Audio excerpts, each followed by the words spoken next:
race for 2023 presidency has started, and several people within and outside the All Progressives Congress (APC) fold have touted the APC national leader Asiwaju Bola Ahmed Tinubu as the man who the cap fits for the top job in Nigeria. For Igbos in Lagos, the situation is no different as they square up to put their full weight behind the APC heavyweight politician if he expresses interest in the Aso Rock office and reaches out to them. This is what the president of Ohanaeze Lagos, Chief Solomon Ogbonna Agwene, said recently.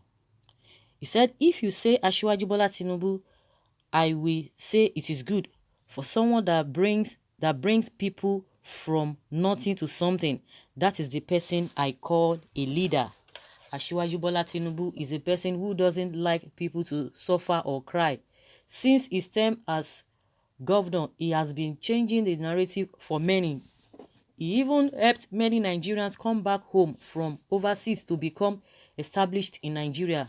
I have been in Lagos since 1984 and I know many that we lived together in Morocco from very poor family who are now billionaires, some in business and some in government. These are the good works of Asiwaju Bola Tinubu.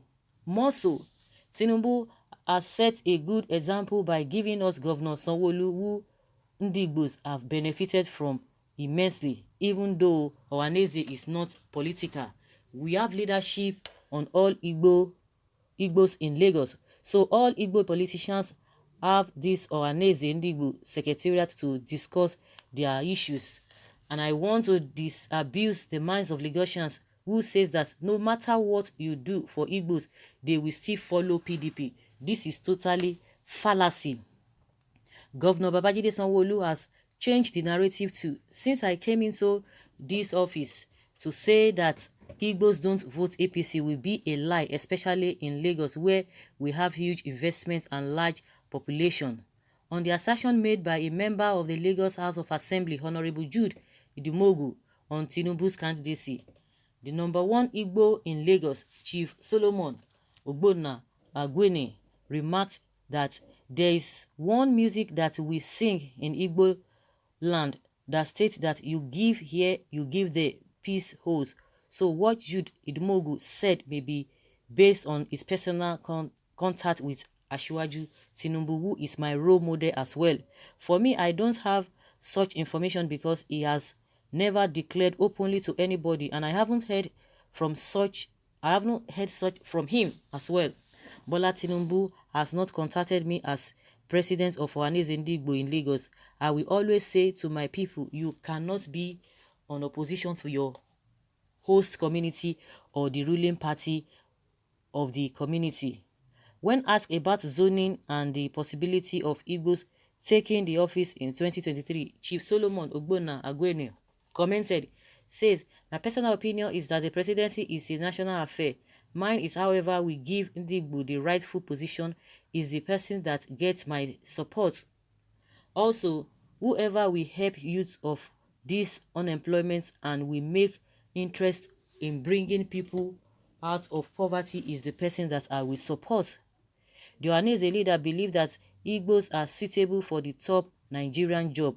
He said, "I am not a politician. If they zone it to Igbos, it is okay. Even if they don't zone it, an Igbo man can still win, but Igbos have to come together. We don't have unity among ourselves.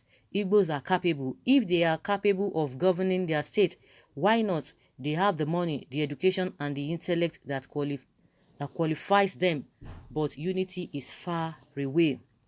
Look at the Ohanaeze that I am running. If Governor Sanwo-Olu gives us one thing to share with the people, you will hear shout that Sanwo-Olu has given us 100 times of that thing.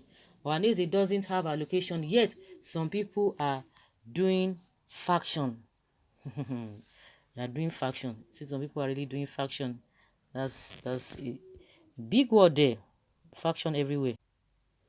Some people have gone ahead to form a group called Igbo Stakeholders 2023 non-negotiable. You can't say non-negotiable in a country like Nigeria.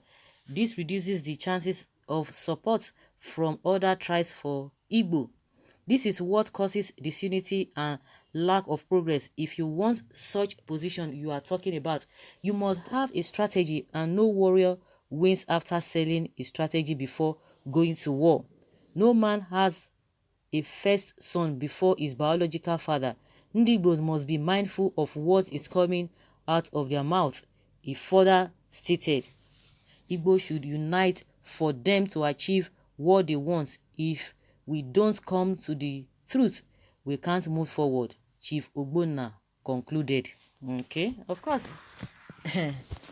Everyone is entitled to his opinion. One thing I just believe is that this idea of you make a somebody make somebody, you make individuals. Why is it that things cannot be done for the people, for the masses? It is all about selection, selecting few individuals, and that is what they go about preaching and priding themselves upon.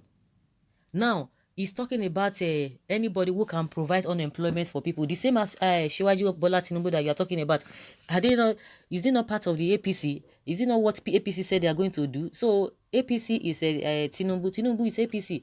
When you say Buhari is Tinubu, Tinubu is Buhari because they have the same ideology. So what have we now gained in this APC? We are talking about Tinubu again. If we want to digress from whether Ndigbo this or Ndigbo that, that is not even the issue. Is not the bone of contention as we speak now, but we are talking about the people who are in the same party. What have they delivered in the first instance? You should be able to tell us what Buhari has done, the happiness, the smiles he has brought to the people. Those are the things you need to tell us that, okay, Tinubu will continue from where Buhari has stopped. It's not by, oh, he made somebody, he made this, he made few people, some are in government. Who are they? Some, that is the way these people get it wrong. In as much, like he said, oh, if Sanwo-Olu gives him something to give to the people, is it by giving somebody to give to people? That is the kind of policies that is setting us backward. They cannot do anything for the benefit of everybody. It has to be selecting individuals. That is why the so-called lawmakers, they will come and tell you constituency project. They will select individuals, even from their constituency, and give them peanuts, and they will begin to do billboard, advertise, oh, we have done this, we have done that. Something that everybody will benefit. They will never embark on such building individuals. Can that be related to doing the right thing for the people? Hypocrisy, being economical with the truth that's what has only been affecting us. So guys, let us hear your opinion. Leave your comment below from what this man has said. Thank you.